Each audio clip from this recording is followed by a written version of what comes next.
This video will help you familiarize yourself with the Google Earth windows within GECO by walking through its features. As this video focuses on map windows, we have closed all other GECO panels. Let's start by reviewing the navigation features of GECO's map windows. At the bottom of each map window, a status bar displays the geospatial location under the cursor. This helps provide continuous feedback anytime the cursor is located on the Earth. Here, the view has been tilted to show the 3D terrain. At any time, a top-down, north-up view is quickly accessible using the top-down view button on the left side of GECO's toolbar. When connected to a Google Earth server providing search capabilities, GECO provides a type-in box to quickly navigate to well-known locations, addresses, and even latitude and longitude coordinates. After entering a search into this box, press Enter or the Fly To button immediately to the right of the type-in.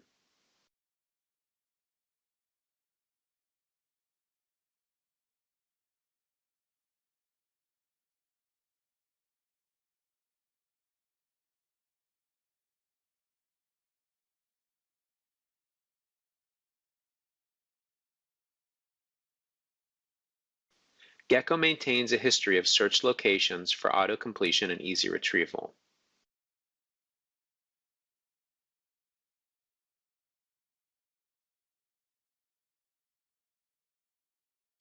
Let's now move on to the three navigation controls located in the upper right of the Google Earth window. We'll start with the zoom control towards the bottom. This allows you to zoom the view by clicking on the plus and minus icons or by adjusting the slider directly. Let's move up to the pan control. This allows the view to be panned in the direction of the arrows on the control itself. Moving up, we reach the view control.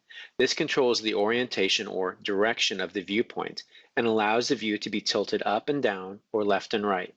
Additionally, the outer ring can be dragged around to change the viewpoint.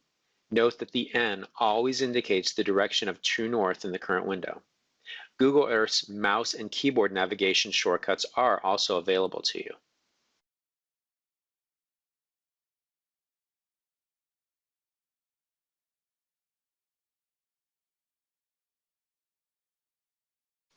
If you work in an environment where you frequently need to check on multiple locations, GECO provides a time-saving feature called Saved Views. Think of them as visual bookmarks to your frequently visited places. Click on the Saved Views icon on the navigation bar. This displays a dialog with named thumbnails of previously saved locations. Double-click one to quickly fly there.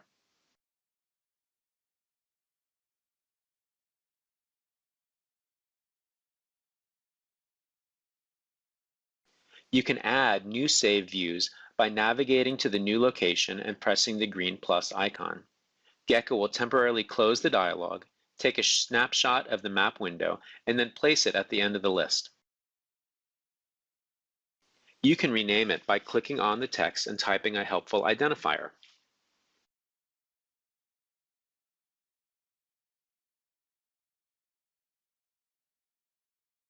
So far, we've been working with a single Google Earth window. By clicking on New Map from the Map menu, GECO will create an additional window. Initially, new maps will appear as a floating panel, but they may be docked anywhere within GECO and resized as needed.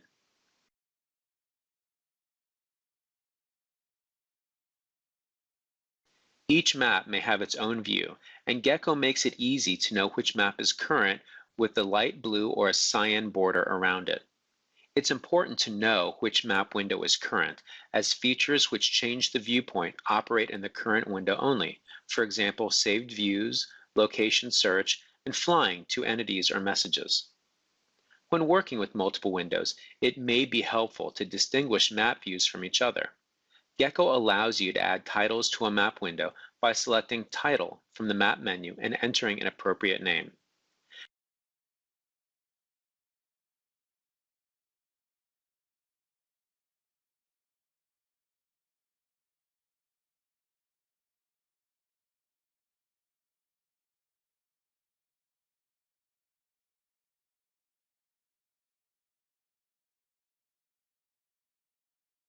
GECO does not have a preset limit to the number of map windows available. This is typically limited by memory and system speed.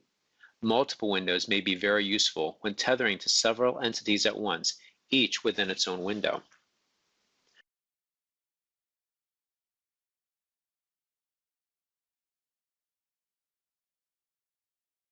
To close a map window, click on the X in its upper corner, or to close all extra maps, select Close Extra Maps in the map menu.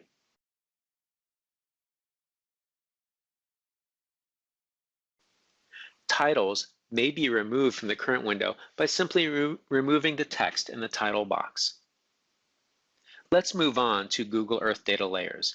To do this, first open your Map Data panel by selecting Map Data from the View menu. The top section of this panel allows you to work with your own loaded data. This is described in a separate video. Here, we are going to focus on the layers available from the Google Earth database or the server itself, shown in the Layers section at the bottom of the panel. By clicking on the expand icon, the layers available to your current globe or Google Earth server are displayed. Here, you can see that we already have the borders and labels and the roads layers turned on. Let's fly someplace that has a lot of 3D buildings. Washington, D.C., for instance. We'll tilt down to get the maximum effect.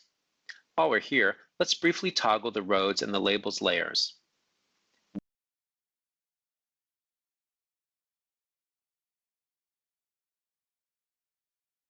Now, let's turn on the 3D buildings layer. As you can see, the 3D buildings are being streamed into our view.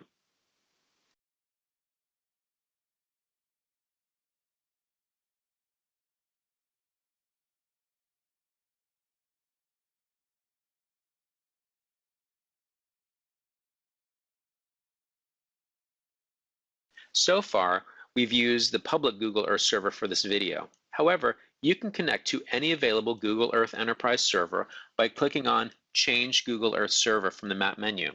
Simply enter the URL of the server and the desired globe and press Login.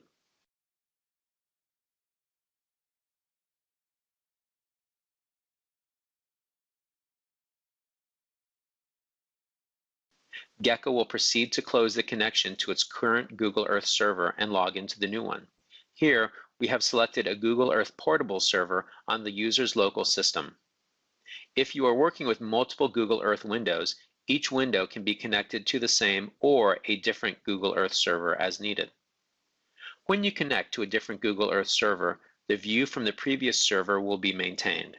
Here, you will notice that the imagery resolution, at least in our current area, is very low.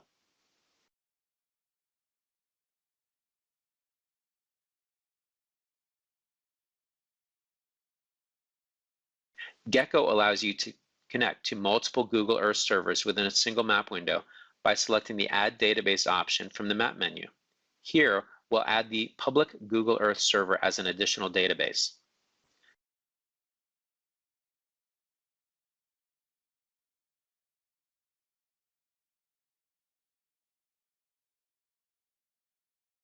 The new database is shown as an additional top-level item in the Layers area of the Map Data panel. Expand it to see all available layers, which can be toggled as needed.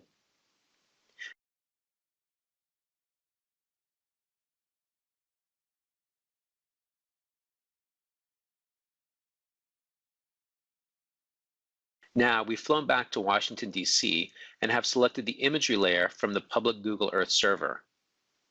Now we can use the transparency feature to slide between the public imagery and our portable server's imagery. This transparency feature may be used on any selected layer. This concludes the Working with Google Earth Windows within GECO video tutorial.